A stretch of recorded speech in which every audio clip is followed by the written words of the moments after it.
tous déjà entendu ou même dit cette petite phrase « En voiture, Simone ». C'est devenu une expression super commune, une façon sympa de dire « Allez, c'est parti », mais ce qu'on ignore souvent, c'est que derrière ces quelques mots, il y a une histoire incroyable et presque oubliée. Et puis, il y a la version longue, encore plus chantante. Ça respire la bonne humeur, le début d'une petite aventure.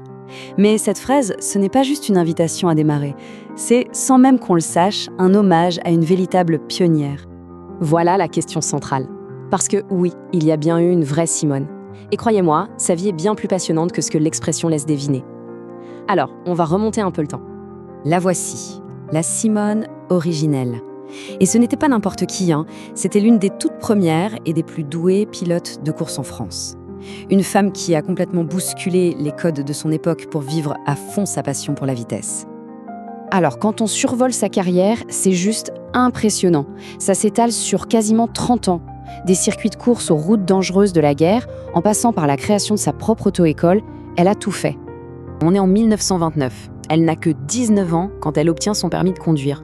Franchement, à une époque où la voiture c'était une affaire d'hommes, c'était un geste incroyablement audacieux. L'une des toutes premières femmes en France à le faire. Et ça, c'est peut-être le chiffre le plus dingue de toute son histoire. 0. En 27 ans de carrière professionnelle, à piloter à des vitesses folles sur les circuits les plus difficiles, elle n'a eu aucun accident. 0. C'est une performance qui a bluffé tout le monde, même les plus grandes légendes comme Fangio. Ce chiffre-là, il montre sa détermination. C'était en 1934, pour le rallye de Monte-Carlo. Elle a fait tout ce trajet, de Bucarest jusqu'à Monaco. Faut imaginer les routes de l'époque en plein hiver, avec la neige, le verglas. Et à la fin, elle gagne la Coupe des Dames. Respect. Son palmarès, c'est une succession de premières. Elle n'était pas juste une pilote, c'était une pionnière partout où elle passait. Elle a prouvé que le talent et le courage, ça n'a absolument rien à voir avec le genre. Mais pour vraiment mesurer la portée de ses exploits, il faut se replonger dans l'ambiance de l'époque, comprendre tous les préjugés, toutes les barrières qu'elle a dû faire sauter. Ce qui est frappant, c'est ce contraste. D'un côté, on a les clichés de l'époque sur les femmes, et de l'autre, on a la vie de Simone. En fait, toute sa carrière, c'est une réponse cinglante à ces stéréotypes. Et cette mentalité, on la voyait partout, y compris dans la pub. L'image de la femme, c'était celle d'un accessoire élégant à côté de la voiture, une sorte d'objet décoratif, mais certainement pas quelqu'un aux commandes de la machine. L'industrie automobile elle-même a entretenu cette idée. Elle a carrément créé le concept de voiture de femme. En gros, des petites voitures pour faire les courses en ville. La grande route, la vitesse, ça devait rester un truc d'homme. Alors la grande question, comment est-on passé de cette légende du sport auto à notre expression de tous les jours ? La réponse est assez surprenante et elle implique une deuxième Simone.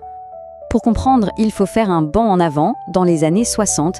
À ce moment-là, une émission de télé cartonne et réunit des millions de personnes devant leur poste. C'est Interville.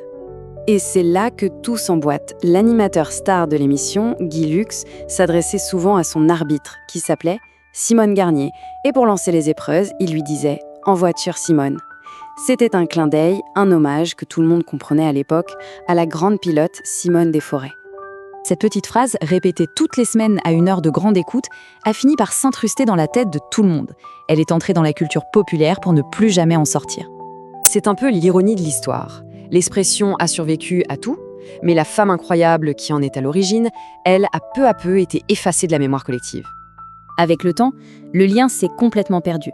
Ce qui était un hommage à une personne bien réelle est devenu une simple expression, vide de son sens originel, de son histoire héroïque. Finalement, se souvenir de Simone Desforêts, ce n'est pas juste pour l'anecdote. C'est surtout une façon de rendre hommage au courage de celles et ceux qui ont ouvert la voie et qui ont osé défier les conventions. Et ça nous laisse avec cette question. L'histoire est pleine de récits comme ça, parfois cachés dans les mots qu'on utilise tous les jours sans même y penser. Alors la prochaine fois que quelqu'un lancera En voiture Simone, on saura que ce n'est pas juste un signal de départ. C'est le souvenir d'une femme qui, elle, a vraiment foncé.